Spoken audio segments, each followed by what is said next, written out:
Olá, Vulgar, seja muito bem-vindo ao nosso canal Reforma Clássica. Meu nome é Otton Sá e o nosso objetivo aqui é sair da vulgaridade e alcançar uma aristocracia do espírito através da autoeducação.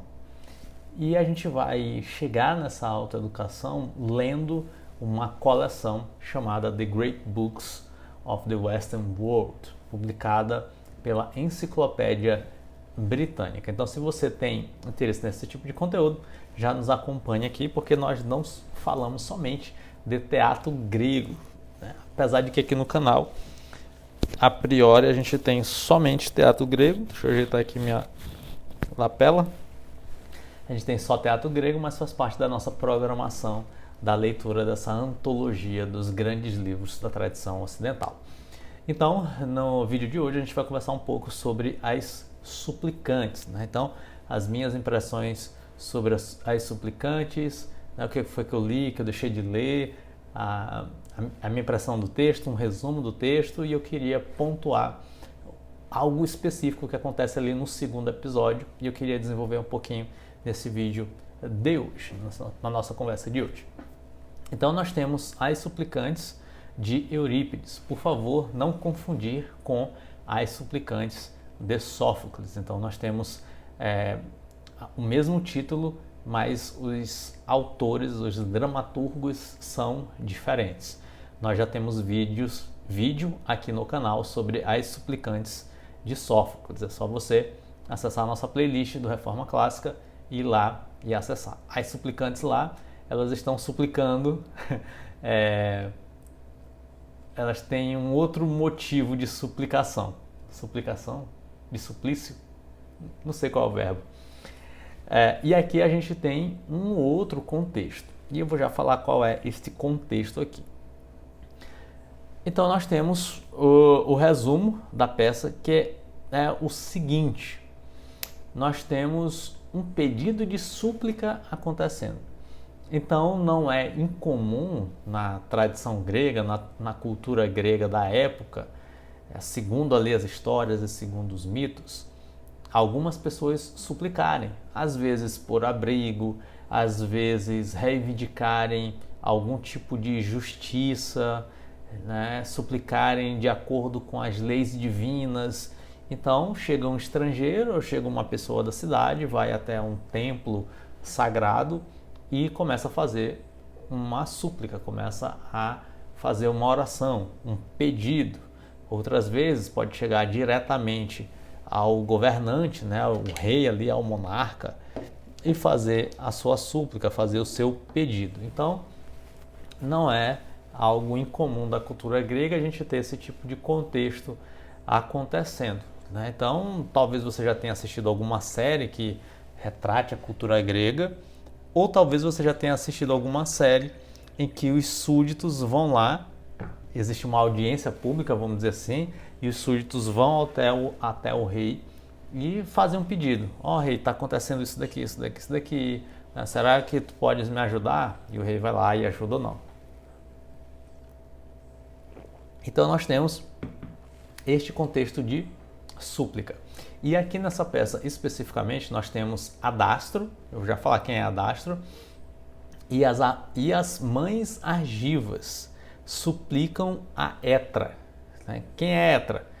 É a mãe de Teseu, que era o rei ali de Atenas, para que ele recupere os corpos dos 7, toda vez isso aqui é um trava-língua para mim, 7 chefes 7, os 7 chefes mortos em Tebas, e desta forma honrar a lei dos deuses que exigem o sepultamento de seus corpos. Se você não sabe mais ou menos esse contexto, nós também já temos vídeo aqui falando da peça 7 contra Tebas. Então, vai lá, assista esse vídeo. É uma batalha que vai se dar em função ali de uma disputa entre o Etéocles e Polinices, que são 2 filhos de Édipo. Eles estão ali disputando o trono de Tebas, né? E a gente tem a batalha acontecendo, essa guerra acontecendo. Então o contexto houve essa batalha, houve essa guerra, os 7 chefes foram mortos né? Logicamente, e outros guerreiros também. Então, as mães enlutadas, as viúvas enlutadas destes 7 chefes, junto com o rei Adastro, eles vão até Atenas e vão suplicar. Eles vão chegar e falar assim: Etra, tu que é a mãe de Teseu, nos ajuda aqui, né? Intercede por nós. Nós temos aqui um papel de uma mãe intercessora bem semelhante ao papel de Maria, principalmente dentro da tradição católica. Católica apostólica romana, né? É diferente ali da tradição protestante, em que na tradição católica apostólica romana nós temos a Maria como uma intercessora, a mãe de Jesus como intercessora. Isso é visto claramente na peça O Alto da Compadecida. Então você que é brasileiro, você talvez já tenha assistido ao filme. Talvez não tenha nem lido a peça, mas tenha assistido ao filme. E a gente tem lá a Fernanda Montenegro interpretando Maria, intercedendo junto ao seu filho. Que agora eu me esqueci o nome do ator que interpretou ali Jesus Cristo no filme, tá? Mas a gente tem isso. Então a gente tem esse contexto, né, de uma mãe intercessora intercedendo, pedindo, né, clamando ali, tentando influenciar na decisão de seu filho para que ele acolhesse a súplica, né, de Adastro e das mães agivas que estavam suplicando, né, uma intervenção de Teseu para poder recuperar os corpos dos chefes mortos. E aí Teseu, inicialmente, hesita, né? Ele vai criticar Adastro, por quê? Porque Adastro, ele seguiu oráculos meio que ambíguos, ele foi meio que levado pelo espírito dos jovens que queriam guerrear, impetuosos. Então Adastro foi junto à guerra, teve ali. Só que o Teseu, ele critica meio essa imprudência de Adastro. Ele fala assim: poxa, você poderia ter confirmado alguns desses oráculos, né? Você recebeu oráculos ambíguos, você se deixou levar pelo discurso inflamado de jovens impetuosos, você não deveria ter feito isso, ou pelo menos ter agido com mais prudência, né? Então o Teseu, ele fica, bom, então será se essa foi uma decisão prudente mesmo? Então agora que você arque com as suas consequências. E o Teseu, inicialmente, ele fica resistente, né? Ele fala assim: bom, acho que eu não vou querer ajudar não, né? Fica aí, vai lá, vai-se embora com o teu pedido, acho que eu vou ficar aqui mais na minha. Só que Etra, ela convence Teseu. É interessante ver o discurso de Etra, né? E ela vai clamar justamente, ela vai apelar às leis universais da Grécia. Então ela fala assim: é dever, né? Nós temos aqui uma lei divina que incentiva, que nos diretriza a gente a sepultar os mortos, etc. Então é dever. Vamos lá, Teseu, não vamos desobedecer. Ai de nós desobedecer às leis divinas. E aí Teseu aceita a missão, né? Mas ele faz assim: fiquei comovido aqui pelo teu discurso, mãe, valeu a intercessão, mas aqui, em Atenas, nós somos governados pelo povo. O povo é quem decide. Então vamos escutar aqui o povo. Vamos ouvir o que o povo tem a dizer sobre este caos, e a partir da decisão da maioria, então, eu vou ou não acolher essa súplica dos argivos. E ele consulta ali o povo e tudo mais, e o povo decide ir. Vamos, partiu para cima, bora recuperar o corpo da galera e tal. Vamos, show de bola. Ele vai. E aí, o que acontece? A gente tem, né, nessa decisão, né, de Teseu ir, né, recuperar os corpos, a gente tem um arauto vindo de Tebas, um mensageiro vindo de Tebas, que chega para tentar proibir Teseu de intervir nessa situação. E aqui é um ponto que eu gostaria de aprofundar um pouco, que há um debate político de duas posições de regimes políticos distintos. E é muito interessante, né? Quando você lê ali a peça, você vai vendo pontos positivos e negativos de cada regime. Então chega esse mensageiro de Tebas e ele intervém, ele decide intervir. E aqui o mensageiro vai defender a monarquia, né, o governo de um rei só, enquanto Teseu vai defender a democracia ateniense, baseada na igualdade de leis e na liberdade da palavra. E muitos estudiosos vão dizer que essa peça das Suplicantes de Eurípides é uma ode, é uma homenagem a Atenas, né? Uma homenagem à democracia de Atenas, né? Então a gente tem ali, né, a emergência da democracia ateniense, e dentro desse contexto, portanto, nós temos essa ilustração, essa homenagem de Eurípides à democracia ateniense. E antes de a gente continuar aqui no enredo da peça, eu vou abrir esse parêntese para a gente falar um pouco sobre essa discussão, essa defesa da democracia e a defesa da monarquia. Então, por um lado, nós temos o mensageiro, que ele vai defender a monarquia e vai criticar a democracia. Ele fala o quê? Ele fala que um governo de um homem só, de uma pessoa só, é superior porque não é suscetível ao afago das falas de oradores que manipulam o povo para ter um lucro particular ou para esconder erros do passado. Então, por isso que é melhor ter o governo de um homem só.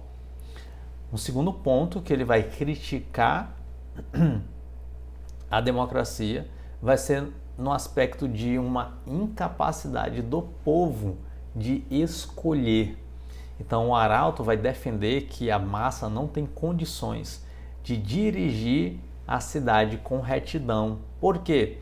Porque o povo, a massa, né, muitas vezes tem pressa, o povo, a massa, muitas vezes está ocupado. O povo está ocupado com outros afazeres e, portanto, não tem tempo e muitas vezes não tem interesse de debater, de discutir sobre assuntos que visam o bem comum. E às vezes, se discute, é um discurso que é opinativo, que é raso, que não tem embasamento. E um terceiro ponto que o mensageiro tebano age ou coloca como sendo contra a democracia é a ascensão de maus cidadãos. Então, ele vai dizer que existirão cidadãos que não são bons, né, que eles vão ascender ao poder através da manipulação, através da oratória, e isso gera uma facilidade da ascensão de pessoas más. Então essa é a crítica à democracia e a defesa da monarquia feita pelo arauto. E eu queria destacar esse ponto porque você vai tentar articular isso com a nossa própria democracia. E você vai avaliar, né? Eu tenho a minha opinião particular, você vai avaliar, né, se faz sentido ou não faz sentido, o que é semelhança, né, ou o que é divergência. E nós temos a visão de Teseu, que ele vai defender a democracia. Então Teseu vai incentivar, ele vai dizer que a democracia é uma preza pela igualdade. Então existe a isonomia, a igualdade perante a lei. Então o Teseu ele vai dizer que nada é mais hostil ao urbe que um rei. Porque na monarquia não existem manuais de leis, né, escritas as leis. E o que acontece? Segundo Teseu, o pobre e o rico são tratados de maneira diferente.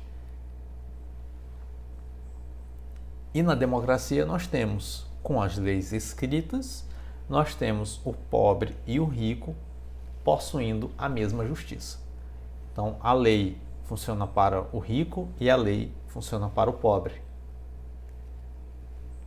Em teoria, né? Em teoria. Nós temos o direito à fala, que para Teseu é algo muito importante, porque ele vai definir a liberdade como a oportunidade de qualquer cidadão dar conselhos úteis à cidade. Então qualquer pessoa pode aconselhar, qualquer pessoa pode falar, pode dizer, a gente pode ir por aqui, a gente pode ir por ali, etc. e tudo mais. Teseu também vai incentivar, vai defender a democracia em função da rotatividade do poder.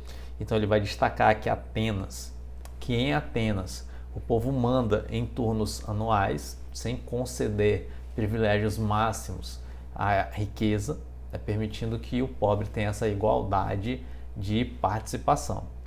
E a última defesa da democracia é que existe o temor do tirano. Então Teseu vai criticar o monarca por quê? Porque no contexto de Tebas, ou no contexto da época, muitas vezes existiam situações em que o monarca exterminava, mandava matar jovens promissores. Por quê? Porque eles temiam que esses jovens promissores fossem uma ameaça à sua tirania, tá bom? Então nós temos esse debate, que é um debate muito bom, muito legal, que você pode acessar ali. É um debate extremamente atual. Logicamente não há possibilidade de, no Brasil, no contexto de Brasil, a gente retornar a uma monarquia, mas nós temos no Brasil um contexto de uma tensão democrática muito presente, né? Então é o contexto que a gente encontra. E aí muitas vezes a gente acolhe a democracia, né? Já que esse poder é o poder atual, regente, vigente, e a gente não pensa em outras soluções. Mas nós vamos falar muito sobre isso quando nós chegarmos na República de Platão. Nós vamos trabalhar muito isso. Se você quiser pesquisar em outros canais, em outros vídeos sobre a República de Platão, pesquise lá, porque lá vão ter os melhores governos e a decadência desses governos e por que esses governos decaem. E é muito interessante a análise de Platão. Então a gente tem esse debate político, continuando aqui o nosso resumo da história. Teseu vai defender a democracia ateniense e, portanto, ele vai. Ele fala assim, não, cara, a gente vai lá, a gente tem uma lei para cumprir, o povo decidiu e vamos encarar essa batalha. E aí o que acontece? Teseu vence a batalha contra os tebanos, mas ele age com moderação. Então ele não saqueia a cidade, ele poderia saquear a cidade, né? O Teseu ele vai se limitar a recolher apenas uns mortos. Ele fala, né? Olha, o nosso objetivo aqui não é saquear a cidade, não é destruir a cidade. A gente veio com um objetivo específico, que é a recuperação dos mortos. Então os corpos são trazidos de volta. Aí a gente tem um belo discurso do Adastro, né, proferindo ali um elogio fúnebre sobre as virtudes de cada herói caído. E a gente tem uma parte dramática aqui, portanto, que é o sacrifício de uma personagem chamada Evadne. Evadne é a esposa de Capaneu. Ela é uma viúva. O Capaneu foi um dos mortos nessa batalha de Tebas. E Evadne, ela está em sofrimento intenso. Então há um sofrimento intenso, um intenso luto que invade o coração de Evadne. E ela argumenta, ela fala de sua dor e ela decide se atirar na pira funerária do marido para morrer junto com ele. Então aqui nós temos uma cena dramática da peça e a gente tem aqui como né? Uma possibilidade de se lidar com o lamento e com o luto, mais uma vez. Então, nós temos em outras peças, em outros teatros, uma cultura do suicídio, uma cultura do autossacrifício. Às vezes, para lidar com o luto, outras vezes entendido como um processo de barganha com os deuses para obter favores. Então a gente tem efetivamente uma cultura de suicídio que acontecia ali na Grécia Antiga, às vezes com essa conotação negativa, outras vezes com uma conotação de sacrifício para obter um benefício das divindades. Então Evadne se atira na pira funerária do marido para morrer com ele. Ela ignora, por exemplo, os apelos do pai dela. O pai dela chega lá e diz: ó, cara, não faz isso. Por que você está fazendo isso? Você quer me causar mais sofrimento? E mesmo assim, em meio à sua dor, Evadne decide pôr seu sacrifício. E no final, a gente tem ali a intervenção da deusa Atena, que aparece na peça, faz um discurso e vai instruir Teseu a selar um pacto eterno de amizade com Argos, tá? Através de um juramento. E ela também profetiza que os heróis mortos um dia vingarão seus pais. Os filhos dos heróis mortos um dia vingarão seus pais, destruindo Tebas. Então a gente tem isto daqui. E a peça termina desta maneira. Então, fazendo um resumo aqui geral para a gente encerrar a nossa conversa, é uma peça que é uma homenagem à democracia ateniense, né? Vai ter ali terão alguns destaques acerca de como a guerra é algo negativo, como a guerra causa dores. Vai ter a defesa da democracia ateniense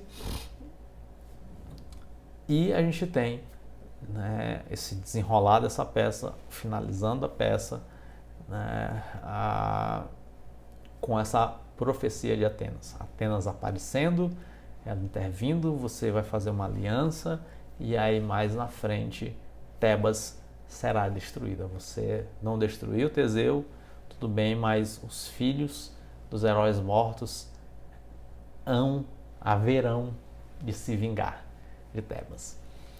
E a peça termina dessa maneira. E você, né, já leu? Né, quais foram as impressões que você teve aí do texto, dessa peça de Eurípides? Você gosta dessa peça? Você não gosta dessa peça? Quais são as suas impressões? Se você quiser ter uma conversa mais aprofundada, mais profunda sobre essa peça, eu sempre convido você a apoiar o projeto. Você clica no link aqui embaixo da QIFI, você faz um pagamento ali somente e na plataforma exclusiva eu tenho conversas mais demoradas sobre os textos que estamos lendo. Então é isto, beijinhos. Se você ainda não é inscrito no canal, se inscreva no canal, porque aqui nós vamos ler todos os grandes livros na tradição do mundo ocidental. E esse ano de 2026 promete. Vamos lá, partiu!